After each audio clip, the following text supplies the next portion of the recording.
Hello, this is Mitch Lyons, and welcome to the Lyons Share, where we talk family, faith, football, finance, and fun.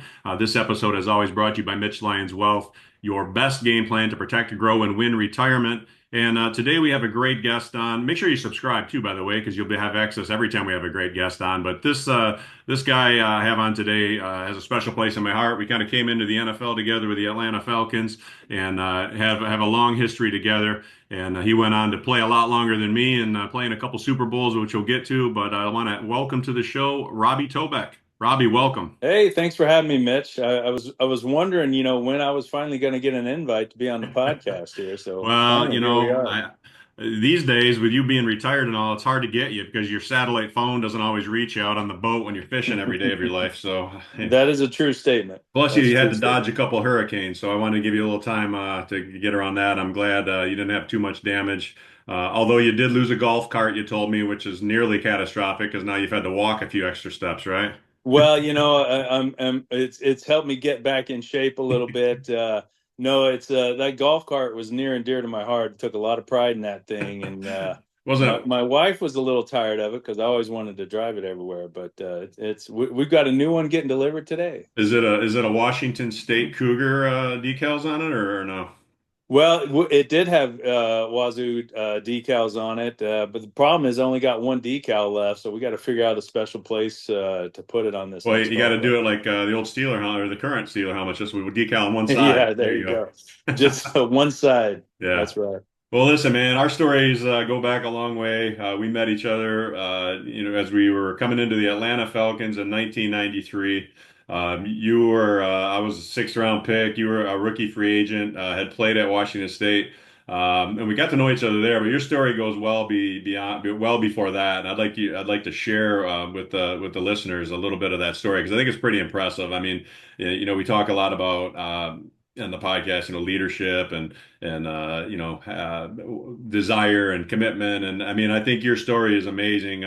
Maybe give us a walkthrough briefly, just from high school on what it took for you to finally catch up, where we met in 1993, because it's a long story and bouncing all over the country. But I think it's a great testament that things always don't go like maybe you envision them, but God's got a plan.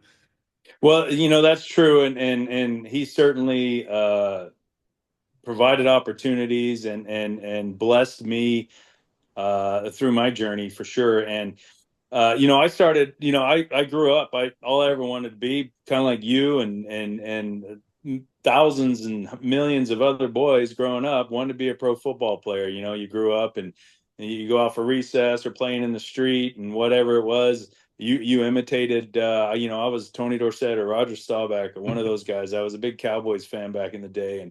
And so you grew up wanting to play pro football I born in Florida. We moved to Texas for a while. Moved back to Florida when I was in high school, and we ended up at a real small Christian school. And the promise was every year we were going to have a football team, but we ended up playing flag football for a couple years there. And then my senior year, they finally got a team. But you know, first year team scheduling wasn't great. Right. Didn't play great competition.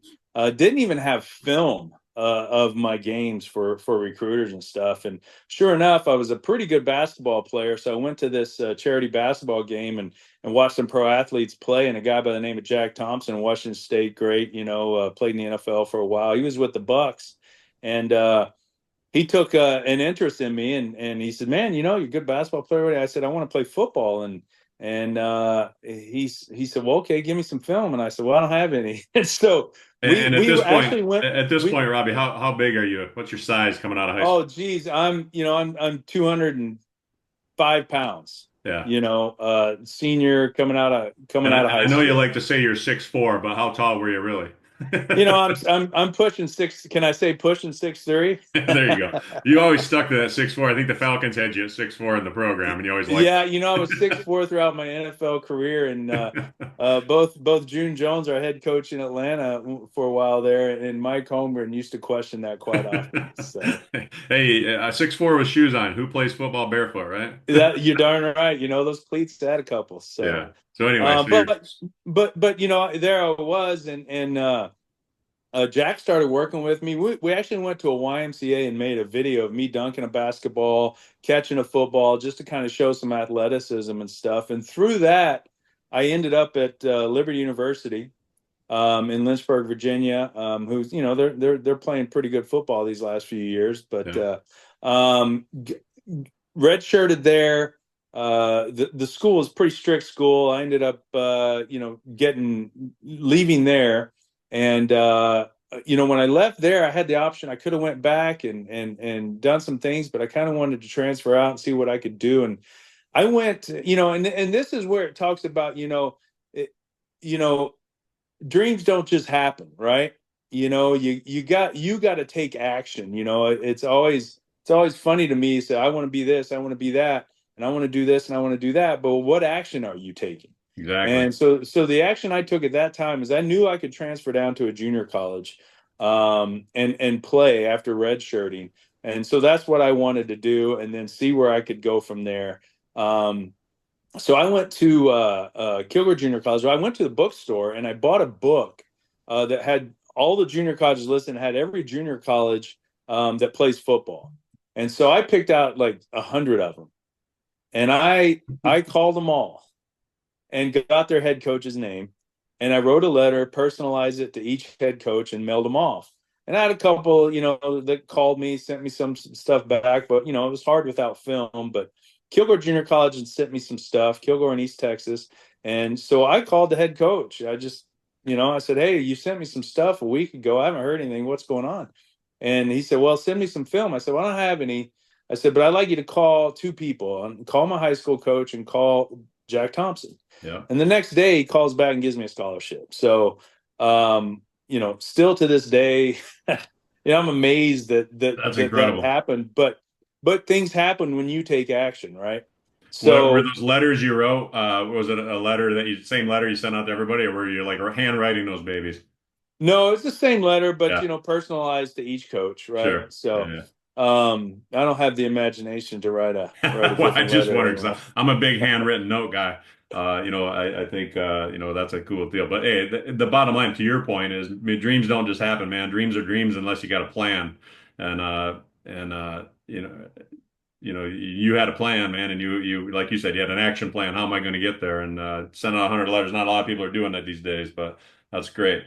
Yeah, and so you go to the junior college. And then my sophomore year, I'm getting a lot of recruiting. Things are looking up, and first game, I tear my MCL, so I'm out for like 8 9 weeks. Just coming back from that, I had surgery, which they don't even do surgery on MCLs anymore. I think I was the last guy to ever have one, but I had surgery on the thing, and so I came back and played in our bowl game, and all my recruiting had kind of dried up. But there was Jack Thompson again calling Coach Price at Washington State University. Hey, you got to talk to this kid. You got to bring this kid in, and mind you, Jack has never even seen me play football at this point. Yeah, that's incredible. And this is 4 years into our relationship, and And for those listeners that don't know, Jack was the throwing Samoan who was from Washington State, so he had he had a vested interest to get you over there if he believed in you. yeah, exactly. And I come to find out years later, I'm sitting there talking to Coach Price. This is when I was well into my NFL career. I think I was back in Seattle at that point, and him and Jack were telling about the conversation they had on my recruiting visit. And he said, "Hey, Jack, I'm doggone it." He goes, "I'm going to give this kid a scholarship, uh, but don't ever call me and ask me why he's not playing. He's never going to play it down here. But I need a couple guys like him in my locker room right now, and it's only 2 years anyway." Yeah, So, so small but payment. yeah, but what do I care? Because I'm just looking for opportunity, and Washington State was that opportunity for me. Kilgore was that second chance for me, and so and I knew the slim chances, but I had an opportunity, and all you can ever ask for in life is having an opportunity, and then decide what you're going to do with it. Yeah. And my goal was just to try to outwork everybody, and look for a way to get on the field. I never imagined that I would be an offensive lineman, but there I was. That was my opportunity, and I just kept lifting hard and working out and getting bigger, and If I wouldn't have been an offensive lineman, I wouldn't have spent 14 years in the NFL. But so by being willing to work hard, to take advantage of opportunities, and to be flexible, Yeah. because I didn't have to move to O-line, but by being willing to do it, it provided even So more did you, opportunity later. yeah. So did you move? Were you playing O-line at Liberty? No, I was, the funny thing was I was a fullback. Okay. And I redshirted at fullback. And if I'd have stayed there, they were going to move me to, linebacker or something like that. I was going to move to defense. And then, I stayed on defense until I got to Washington State, my junior year, started the year at D line. And, So you were playing we had, defense at Kilgore? yeah, I was still Oh, playing I didn't even I know was that. a Okay. yeah, I was a D end at Kilgore, All right. and then started my junior year as on D line. We needed some help on offensive line, and uh, my first snap at offensive line was a couple games into my junior year. I'd been playing O line for a week, and I line up. We're playing Ohio State in Columbus, and I line up, and I've got Alonzo Spellman, who was an All That's funny American. you say that, dude. I'll tell a funny story too because it was the same year. Yeah, and Tovar as an All-American, and Tovar walks up in the A gap as a linebacker, and I'd been O line one. I had no Yeah, idea who to yeah, block, yeah, and so I tried to block them both, and I'll just say it didn't work out. yeah. I remember my junior year, we're playing down at Ohio State, and Alonzo Spellman, who ended up being a first round pick of the Bears. I'm lining up across from him, and I jokingly say, "Man, I'm looking at the guy's vein in his bicep, and I'm thinking that vein's bigger than my arm." The I guy know he was a freak, man. So he was a specimen for sure. yeah, he was. Yeah. So that's incredible story, man. And and you end up you get the indoctrination into O-line your junior year. By your senior year, I think they've got you at center, right? Or did that happen during the junior year? Yeah, no, senior year going into spring ball, the guy that had been the starting center, had surgery, wasn't going to go through spring ball. And so they moved me to, they said, here, here's your opportunity. And I knew like this is my shot. Yep. Eminem talks about this. You only got one shot. That was my shot. And so, and I didn't know how to snap a football. So I would go, Drew Bledsoe was our quarterback. I said, look, anytime you throw 7-on-7, I want to be there to snap the ball to you.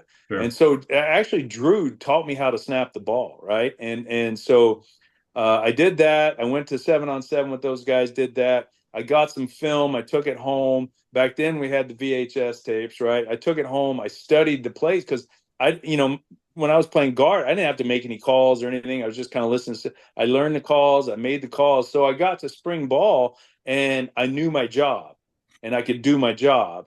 And I had a great spring. And so they decided, hey, we'll let Tobeck, Tobeck will play center this year. We'll redshirt the other guy, let him recover. And that I made that happen just Yeah. by preparing myself for success. And you had a pretty good season there, and you also had the number one pick taking snaps from you, so it wasn't like you weren't getting seen on film and whatnot.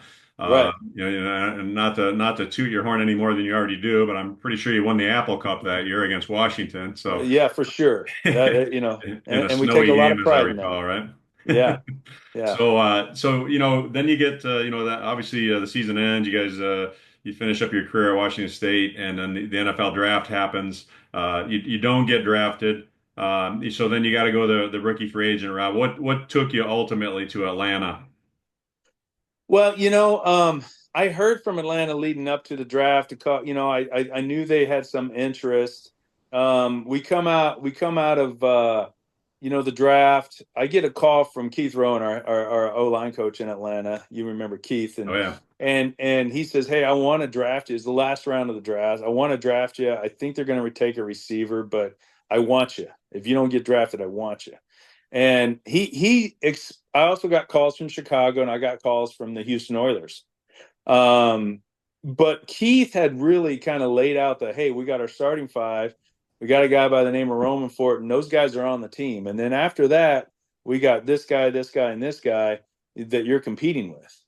And I said, when you look at it, your best opportunity to make a team because as a rookie free agent, you got to figure out how to make a team. Yep. And I felt like Atlanta was my best opportunity, and so I jumped at it. Yeah. And again, all you can ask for is opportunity, and they gave it to me. Yeah, and I've told this story a lot, Robbie, about you in the years past, but I mean the years after that and leading up to today's conversation. But I mean, I give you a ton of credit, obviously to get to that point. But then, all right, now you're in the NFL. Now you're, again, you're undersized. You're not drafted.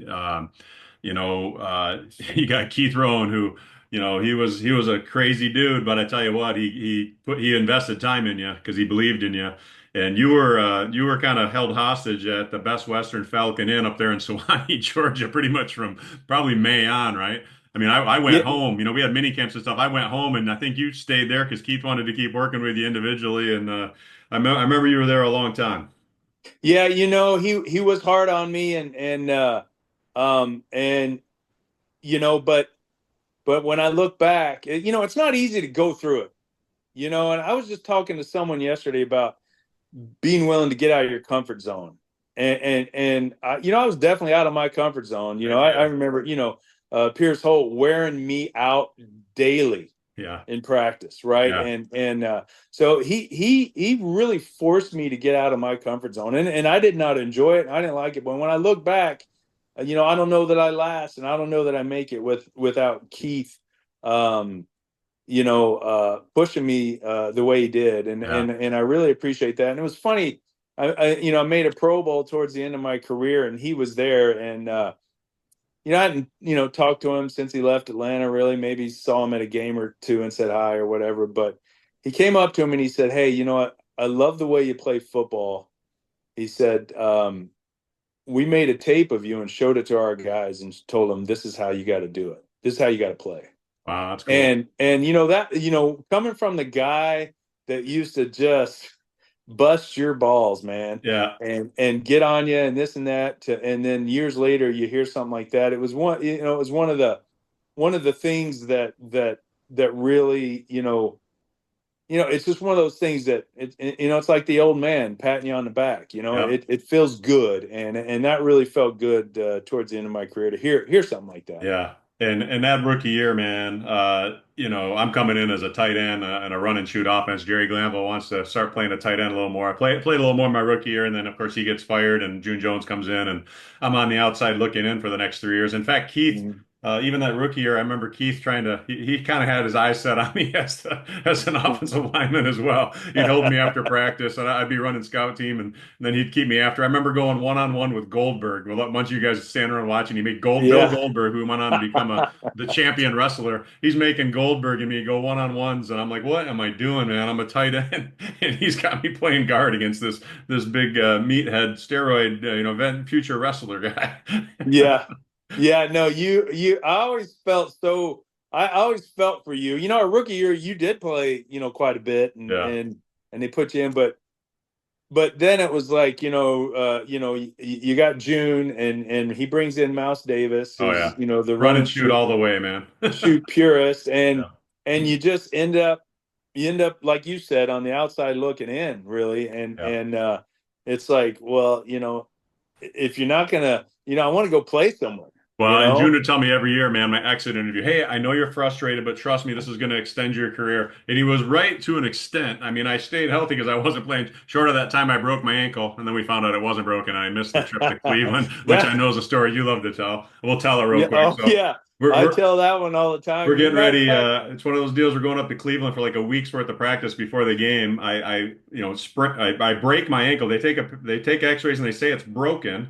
So the whole team goes. I stay back. You got nasty two-a-day practices for a week with Cleveland, and I'm back in Atlanta just rehabbing myself. And then they send me down to get a MRI or something on it. They're like, you know what? It's not broken. That's an old thing in the picture. And you guys gave me a lot of grief, man. oh man, yeah, well, yeah, we're doing two a days against the Cleveland Browns, Belichick's Browns, and stuff like that.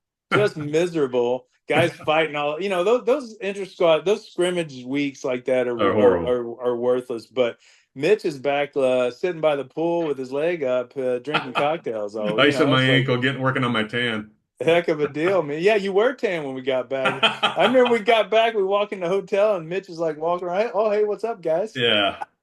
Well, you and Roman Fortin, Classic. man, and Mike Ruther. I mean, come on, man. Mm. Between the three of you, it was hard to get anything past you without getting hammered on. So, but yeah, that Well, was funny. But well, and speaking of that Atlanta team, so we start off. So you end up ultimately you make the practice squad your first year, and so mhm. you're battling every day in practice, and learning the ropes, and like you said, going against Pierce Holt every day, who consequently or coincidentally, I broke his jaw in our first mini camp because Jerry Glanville didn't have helmets on us, and That's right. I we forgot hit about heads, it. and You did. he cracked his Yeah. jaw and had to be wired shut for like 4 or 6 weeks, something like that. Glanville asking Badger, Mike Ruther, "Hey Badger, what round did we draft car 86 in? 17th?" And he's like, "I'm not sure, coach." And he's like, "Rookie, you broke my $7 million man's jaw. If you do that again, you're going to be on the first bus out of here." And I was like, Oh "Well, maybe if we man, had yeah, helmets on." So we yeah. had helmets from then on. But I tell this story about our rookie camp in Atlanta, and you can verify this, man, because you were there. Because some people don't believe me, but I mean, 35 straight days, I think, of over 90s. Um, 2 days every single day in pads, both practices, which I'm sure you never had again in your career. I never had again. We never had 2 days, 2 days in a row, much less pads, 2 days, two pads, two padded practices in a day. It was the first year of the CBA, and Glanville, he was old school, man, and knew we were gonna pad it up every single day. And it was so blisteringly hot that entire summer. It was miserable. And I think back to you, who had to be there the whole time leading up to that and never got a break. But it ultimately paid off for you. But that was a long summer. Yeah, it was a long summer, and it was a tough camp, because remember being in the run and shoot, the difference in that camp was the practices were a little longer because you went ones versus twos, and then you had to run scout team, Yeah. for the starting defense, even in camp, because they didn't want to practice only against the run and shoot. Right. Yeah. And Obviously. Yeah. yeah, so that's why Pierce was wearing me out. But there's people. I think back to that camp, and I think, man, I'm getting worn out. Pierce Holtz kill, and they had me playing guard because they knew I could Jumpy play gathers. center. They knew I could play center. So I remember Coach Price from Washington State called me during that training camp, and and said, "How's it going, Rob?" And I said, "Man, I don't know." I'm,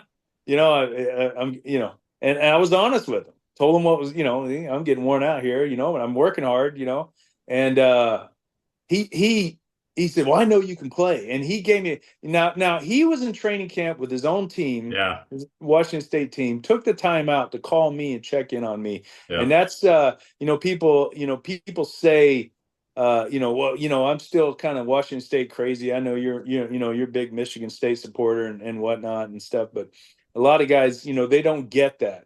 They move on to the NFL and they're, an NFL guy and stuff. They don't get that. But when you have a guy like a Coach Price and people like that invest in you the way that he did and cared, it's hard not to try to turn around and give some of that back, at some level. Right. And Yeah. yeah, so you appreciate those relationships. Yeah. So, we start off 0 and 5 that first year. I remember, and Mm. not too fun when you start off 0 and 5, and then I always tell the story. Dion comes back from baseball on a Thursday night game against the Rams. We go on to win 6 of 7. Things are couldn't be a lot more fun than when it was with Jerry Glanville when you were winning. So that was a fun stretch we had there, and then Hmm. then we control our own destiny. We got to win the last 3 games against the three worst teams in the NFL. We lose every one. Jerry gets fired, and that was the end of that. So.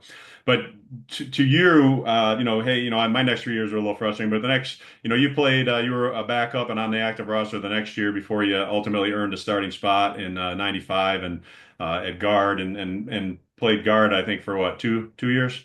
Three Three years. years. Yeah.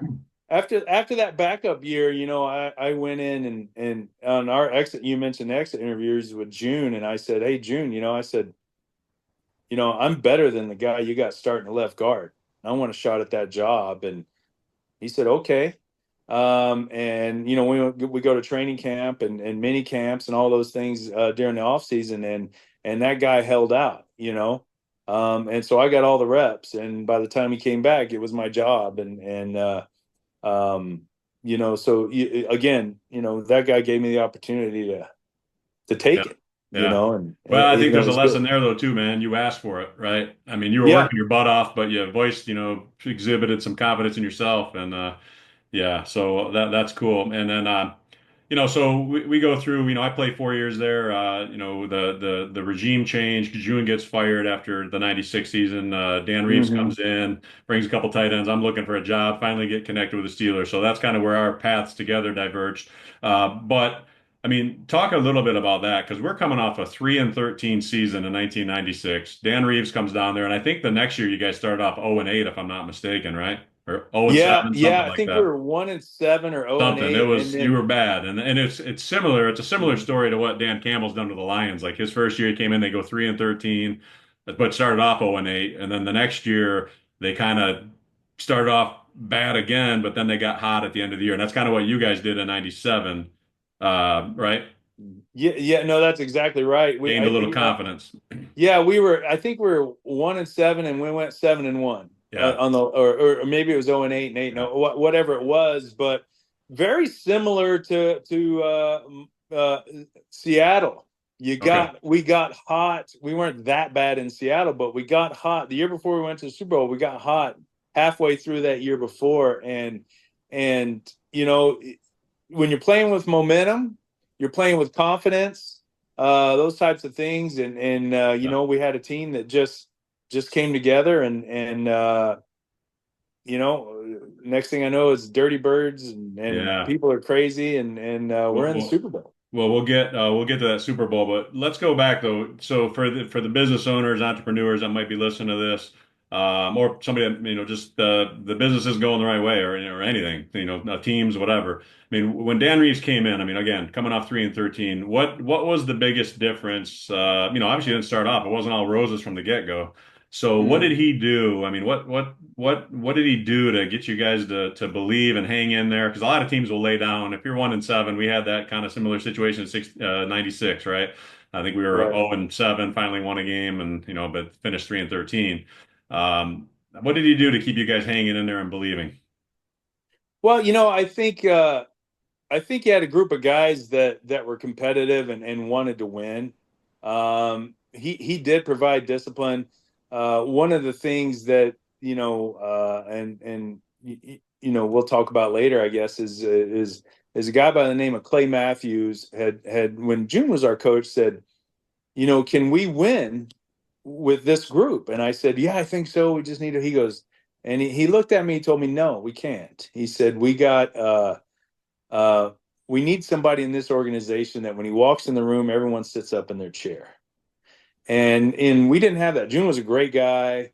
He was good to me. Gave me opportunities and stuff like that. But Dan came in, and when you walked in the room, you sat up in your chair because you knew he was no nonsense. Yeah, You know, um, and I think that you need that. I think coaches and leaders and stuff like that. You can be fair, but you can still be stern. A lot of people think that today's players don't. Oh, you can't coach them hard like that. Yes, you can. I've seen it. And you think Saban didn't coach his guys hard, and he had the cream of the crop there. right. Um, but also got to show you care a little bit and stuff. And I thought there was a balance there that we hit for a while. Yeah. And I feel like Bill Cowher was that same way in Pittsburgh. Like he had your respect. He was a former player. He got it. He understood. He treated you with respect. He always said, I'm going to treat you fairly. It may not be equally, but it's going to be fair.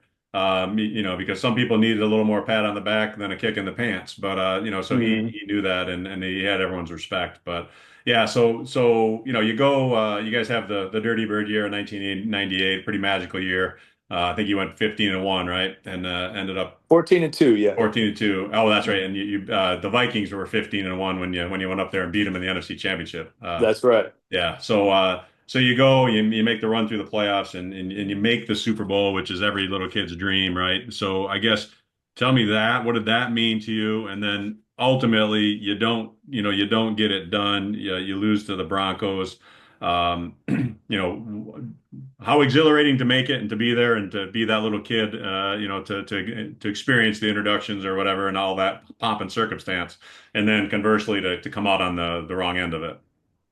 It was again, your dream come true of playing pro football, but then your ultimate dream come true of playing in a Super Bowl. It was insane. I'm getting cold chills just thinking about when nobody gave us a chance against the Minnesota Vikings. We were 14-2, pretty good team. Oh yeah, Jamal Anderson had 1,800 plus yards rushing. Chandler had 4,000 yards, and we were a good team. We had a bend but don't break defense, all that stuff. Nobody gave us a chance going into Minnesota. It was crazy. I remember flying home. Dan Reeves shows me the Super Bowl itinerary, and the NFL gave him, and it said Minnesota Vikings Super Bowl itinerary. oops. They didn't even print a second copy out with the Atlanta Falcons. I mean, this Yeah, is insane, right? yeah, We go back to Atlanta, and the Atlanta fans at that time, were maybe we hadn't been good, right. and That was a Braves so town. Braves yeah, town through it, and it was, through. yeah, exactly right. It was a Braves town at that time. We got back to the airport, and you're still B-16 is the gate, if you recall. We got back, and you could walk out on to the gates. Anybody could back then. Thousands and thousands and thousands of people were waiting on us. I That's couldn't awesome. believe it. And what that means, people talk about, oh, sports, and we spend all this money on stadium. Nothing brings the community together. Nothing brings people from different backgrounds together like sports. A good team, Yeah. so it's just a rush. It's an absolute rush. But going into the Super Bowl, we had a great 2 weeks of preparation. We had a great week of practice down. We were in Miami. It was Elway's last game, and then we got to the game. We moved the ball to start, and then I ended up getting hurt in that game.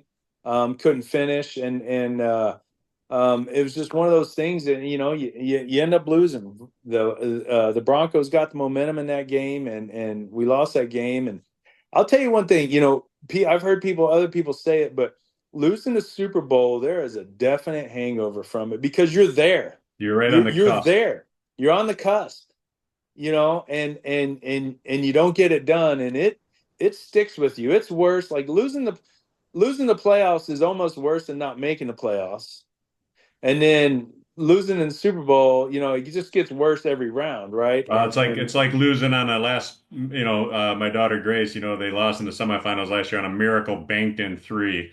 And I'm like, man, I almost would feel better if you lost by 15 because that was just so heartbreaking, and kind of the same deal. But for a guy that's never been to the Super Bowl, I would have loved to at least got there, to experience it. And Elway broke our heart in '97 and beat us in Three Rivers in the AFC Championship game, and then got you guys the next year. So. But Yeah. pretty cool that you got there. You play I think, one more year in Atlanta at that point, and then you get a bit of a homecoming back to your, stomping grounds, college days in Washington. You signed with the Seahawks. What ultimately, what transpired there, leaving Atlanta to go to Seattle? Well, if you recall Will Lewis, who coached in Atlanta when we were there, Right. and was their pro player personnel. Holmgren had brought him in from Green Bay, and he was the director of their pro player personnel. So he was really the catalyst. Okay. I found out, Mike wanted to sign Frank Winters, his center from Green Bay, and he was a good player, and um, Will talked him into signing me because I was a little younger, give him a couple more years, those types of things and stuff. So, Yeah.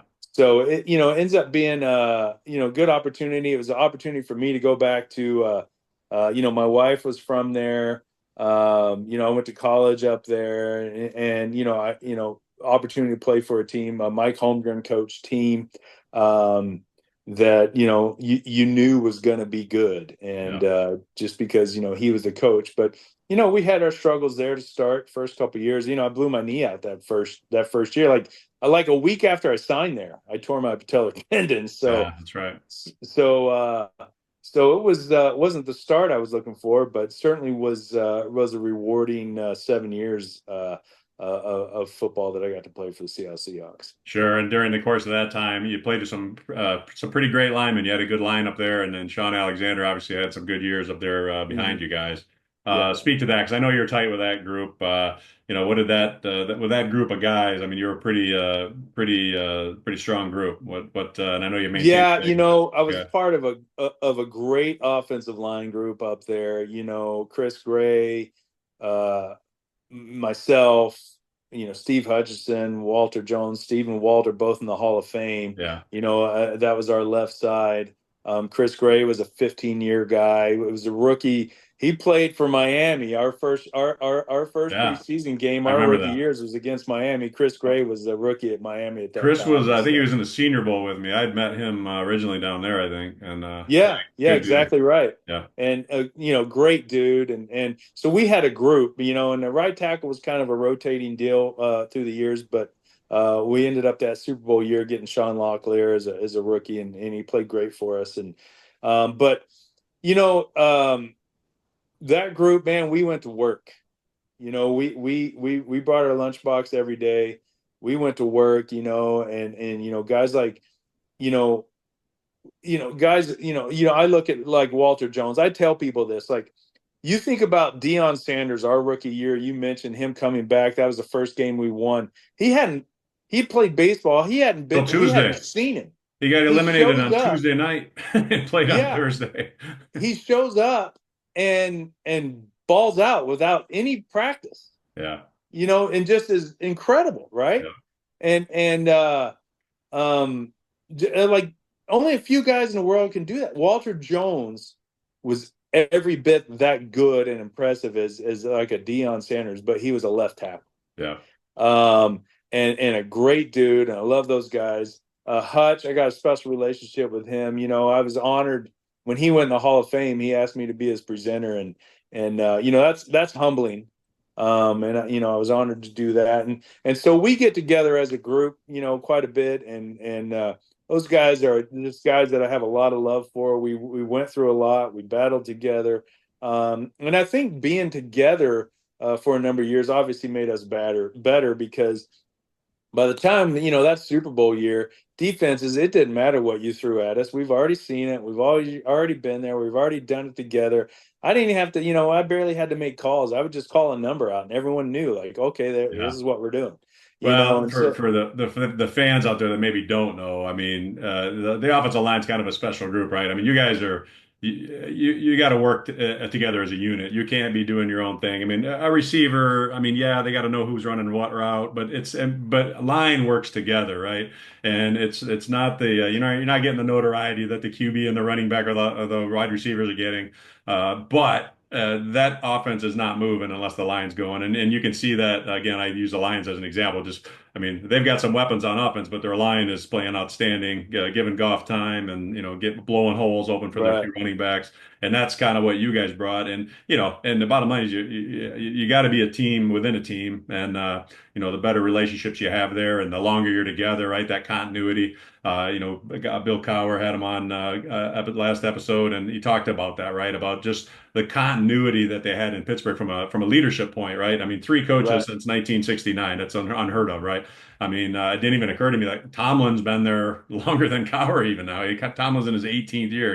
yeah, So, but same thing on when you get a line like that, when you guys can play together a long time and you're all speaking the same language and you kind of know, you know before you even say anything, they know what you're going to say and that kind of thing. right. So, well, that's cool, man. And then so you play you ultimately you guys played that second Super Bowl, or you personally got your second Super Bowl in the 2005 season, played in Detroit against the Steelers, who ultimately Mhm. pulled that one out as well. So not only do you make the Super Bowl twice, but unfortunately you feel that agony of defeat in the Super Bowl, so you had to relive that experience again.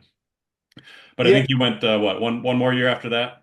yeah. One more year after that, and by that time I was 14 years in, and had my share of aches and pains. That's a I long feel time, pretty man. good, but Yeah, I was beat up, and I could tell, I could tell I was, I wasn't what I once was. yeah, It's like, you hear them talk about boxers and they lose their legs.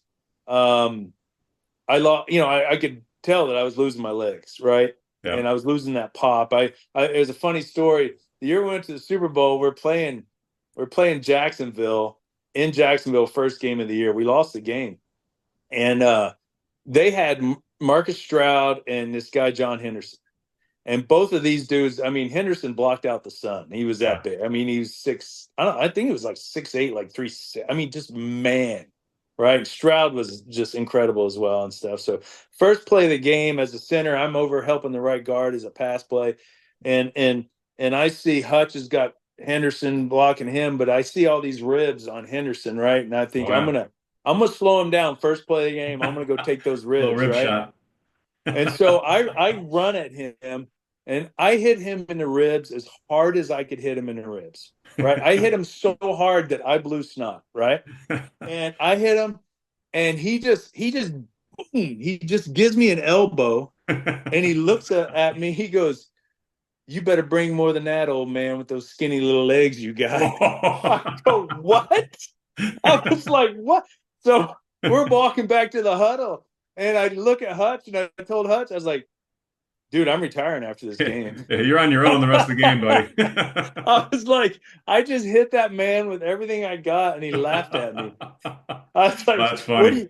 what do you do with a guy like that?" Luckily, we had Hutch on him, and like I said, it was a Hall of Famer. But Well, speaking of 6'8" D lineman, let's go back to Atlanta days. Our rookie year, we got a guy oh, coming in from New Orleans Saints, Jumpy Gathers. I just hooked up with Bobby Aver down in New Orleans last week, or our quarterback that year, and he had played with Jumpy. But you and I, we had a special relationship with Jumpy in that we always avoided getting to the cafeteria for the meals. We would delay getting there for lunch and dinner because Jumpy, number was, they might as well have named him Grumpy because he was a grumpy dude. And he loved picking on rookies, and especially offensive rookies. And mm-hmm. so Yep. he'd always make you do dumb stuff, or whether it's standing up, or he'd just intimidate the hell out of you, or just make you sing your school fight song, whatever. So we picked up pretty early that Jumpy wasn't a guy to be messed with, and we just would avoid mealtime. We'd make sure he was done and out of there before he showed up. Jumpy was maybe the greatest player that no one's ever heard of Exactly. The because forklift. every O line we played against, and Jumpy was old when he got to Atlanta, and his Right? knees were bad. So, but every O line we played against, they would come out before the game and they'd see it. "Hey, is Jumpy playing today? Is Jumpy playing?" Because you did not want to play against Jumpy Gathers because he was going to literally pick you up. He had They this called it the forklift fork. They called it the forklift, and he just forklift. literally forklift you, pick you up, and run you right back to the quarterback. Yeah, and he wasn't a high sack guy, but boy, he could collapse a pocket and make you look really bad and embarrass you. But Yeah, yeah, Jumpy. Roman and I was talking to Roman, who was our center at the time down there, and right. I was talking to him a couple weeks ago, and we were talking about Jumpy Gathers. Like he would walk into a weight room. Now you got to think this guy's 6'8" and lean and 300 pounds and lean and just And wasn't a guy you saw in the weight room a whole lot. no, but when he To walked your in, he point, would you're making. because he would walk in the weight room and not even know like what's on the bar and just do it. Yeah. Like 405 on the bar, he'd walk in cold and do it and then ask Tim, "How much is that?" "Okay, good," and move on, right? And Roman reminded me of the story. Like we were changing the weights out on the bar, so we had like four plates on one side and three on the other, right? And he lays down on the bench, jumps in there and lays down and reps it out like 10 times and racks it. And Roman goes, Jumpy, there was different weight on. He goes, "Yeah, I thought that felt funny." And it's like, do you know how strong you got to be to do something like that Yeah, with that much weight? that's That's insane. insane. It's Yeah. insane. He was a piece of work, man. But Yeah. he was a great one. And another guy you talked about, number one, playing 14 years at offensive line is incredible, right? You're in the top, 0.1% of humans that have ever done that. But going back to our Atlanta days, there was a guy our last year, all our years in our last 3 years in Atlanta, Clay Matthews, that had come from Cleveland, a long time Cleveland Mhm. Browns favorite. But he played his last 3 years in Atlanta, and he played up till he was 40 years old his last year, 19th year at outside backer. And that last year he's playing rush end. And I always tell a story. I say, man, the dude had 6.5 sacks as a 40-year-old playing D end in his 19th year. You make a lot of money nowadays getting 6.5 sacks. Mhm. And Clay's a guy that I think deserves to be in the Hall of Fame. I mean, he had great stats anyway, but to be able to do it at that level for that length of time is just insane. Well, yeah. What measure does he not? Is he not in the Hall of Fame? Yeah, He was a guy that was throughout his career was a high stat guy. I don't know how many Pro Bowls he made. He had the tackles, longevity. score. Cleveland was a good team back then. Playoff team. They had the Came up site short a couple times years. against Elway, like us. Yeah, exactly. You I know. mean, And I think if he'd won a Super Bowl, I don't even think you're having this conversation, right? I think he's in long ago, but because he right. didn't win a Super Bowl, I think that hurts him, but shouldn't hurt him. Yeah, no, he was an incredible player, and the thing that I always respected about him was you and I were kids, right? Yep. And he was late 30s, 40 years old his last year, Yep. but when he played with us and we were kids, and I had the luck to locker right next to him, and he took an interest in me as a young player. I mentioned the story earlier of he used to ask me questions all the time. What do you think about this? What do you think about that? And what he was doing was teaching me, Yeah. and because he was making me think and he was making me realize, like, this is what it takes if you want to be successful, you want to win, you want to have a career, you got to do these things. But he didn't just come up and preach to me. He would ask me questions to teach me those lessons. And he's a great person, but he was an unbelievable football player, and one that I played against a lot of guys in 14 years, a lot of linebackers I went against, and he, I'd put him right up there at the top of all the guys I ever went against. Yeah, no question. We were blessed, and you were down on the other side of him. I was a couple lockers to the right of him, and yeah, it was great having him there. And again, just humble, right? Well, wasn't full of himself. Had every reason to be if he wanted to be that kind of guy. Because I mean, who plays 19 years in the NFL and Right, is a stud all those years the whole way out? But yeah, just right. a super nice guy and deserves to be in the Hall of Fame. And I hope to see him. I know he's made the most recent cut this year, so hopefully he gets over that hump and he gets his rightful spot in Canton, and that'll be a fun one to be. And I think I would make the trip down there to see him. Get inducted because that's a guy well worth it, and it's one of my favorite teammates really of all time. So Yeah, cool. 100%. I agree. Yeah. All right. Well, listen, man. So you get out of football, you get you get banged up, you finally call it quits. You get involved in an insurance company up in Seattle area for a number of years. I guess tell us a little bit about that, and I know you recently sold that, and you've made the trek down to Florida. So kind of tell us that path you took. Well, I think you talk about mentors and you talk about trying to find being around people that are successful to learn and stuff like that. You'll remember Brad Edwards, Oh yeah. or yeah, so Brad Edwards, and I saw him last year at a Landon reunion, and told him this story. But as a young player, I was watching him, and he didn't know it, right? So he was a certified financial planner when he was in Atlanta. I used to see him studying for his test on the team plane on the way home. And as I got a couple bucks in my wallet when I started playing, I didn't know anything about investing or anything, and I started reading books and learning, and it piqued an interest in me to be a financial planner. And watching Brad's example, when I got to Seattle, I was doing that. I was taking the test to get my CFP, following his lead, and say, well, Brad can do it, I can do it, right? Yep. Um, Through all that, I kind of landed with I did some interning with Allstate for a couple years, as what they call an EFS, a financial services guy, and did some of that stuff, and really got kind of piqued my interest in the insurance business. And my wife, Sonia, her dad was, when I was retiring from football, her dad was kind of getting ready to retire from insurance, and he owned an insurance brokerage, and just the timing of it was great. I had a little bit of experience. Brought my buddy in who was in the business, and we were able to buy him out, and then try to grow that agency. And through the years, I think we bought out three other agencies, and grew our business. And we were able to cash that in a couple years ago. So great business. I always wanted to be successful at something besides football. You're a football player, you live in your dream and everything, but but can you do something else? Yeah. I was able And you're to. retired and an old man in your mid 30s. So there's a lot of life. I always say there's a lot of life on the other side of football, no matter how long you play. God Yeah, willing. no doubt about it. I can't imagine not doing anything for those years, but that provided an opportunity to me. I had some goals that way. Um, it was just, I think you always got to be kind of looking at what's next, Yeah. or you get stale, that was that opportunity. And I felt like, and I had an easy transition, Mitch. I mean, how many teammates have we heard from or heard of that struggle?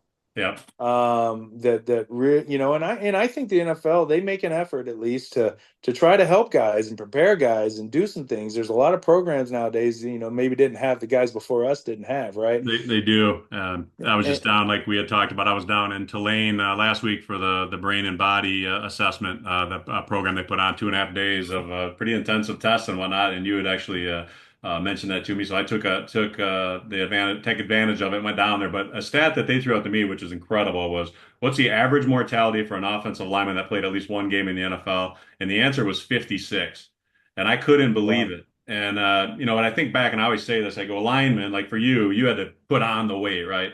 A lot of guys are trying to keep their weight down to be effective in the NFL. So it goes usually one of two ways. Guys don't usually stay the same size. They either blown up or they get committed to getting back to their natural weight, like you did. You did a good job of dropping weight after you got done. But a lot of guys balloon up, man, and they have a lot of issues, health issues surrounding that. So I'm glad you take care of yourself. But yeah, to that point, a lot of guys are not having that same success health wise and post career in terms of careers and stuff. So the NFL does have a lot of resources that they're putting out there. I think it's just a matter of getting it communicated to the guys and guys stepping up and taking advantage of it earlier than later. Yeah, it's really important, and guys keep moving. I mean, I know I feel better when I'm working out, when I'm doing something. If I stop, that's when the knee starts hurting. Is if Same. I take a week on vacation or something, all of a sudden my ankle starts hurting. It's Yeah. like, but if I'm working out, I'm moving it, I'm stretching, I'm getting stronger, I'm keeping that muscle. I mean, Yeah. it's so important for not just ex-football players, for everyone, Right. and I've lost some teammates. I've got probably 12 to 15 guys that I've played with that are gone now for Right. various reasons, but a lot of times it's guys that your brothers have gotten bigger Yeah. after they played and stuff like that, or who failed to take care of themselves, or not paid attention to that family history maybe they have, and kind of ignored it and stuff like that. And so yeah, it's just super important. And Well, uh and to yeah, that point, I mean, it's not just football players, right? It's America in general. America, the obesity is insane in this country, and a lot of it's the foods we're eating and whatnot. But man, you got to have a purpose bigger than yourself. And I know you mentioned you've got before we got on, you got five grandkids now. I've got a couple. I mean, I want to be there for the long haul, not only for my kids but their kids, right? And I want to have a fulfilling life, and fulfillment is not dealing with health issues. And so, right, to your point, man, when I'm working out and I'm doing my abs, my back doesn't hurt. It's amazing. But if I stop doing all that, my back starts aching or my knee aches, right, or if I'm right. eating poorly, it all goes hand in hand. And so it's important to stay on top of that for everybody. So appreciate you sharing that. Well, listen, my friend, I know you've got a golf cart that's being delivered. Your golf cart was damaged in the hurricane, so you're getting that delivered. Yeah. I don't want to keep you from that, but I really appreciate you coming on. It's always fun to catch up with you, and I look forward to getting down to Florida here sometime soon once I rehab my torn pec and torn shoulder and get my golf swing back. But look forward to catching up with you and having some fun. Well, we got a bedroom for you guys upstairs. So All right, just duly whenever you want to come down, let us know. We'd love to have you, and love to get out on the golf course with you. duly noted. We'll take you up on that. So, all right, All right. brother. God bless, and we'll talk soon. Thank you.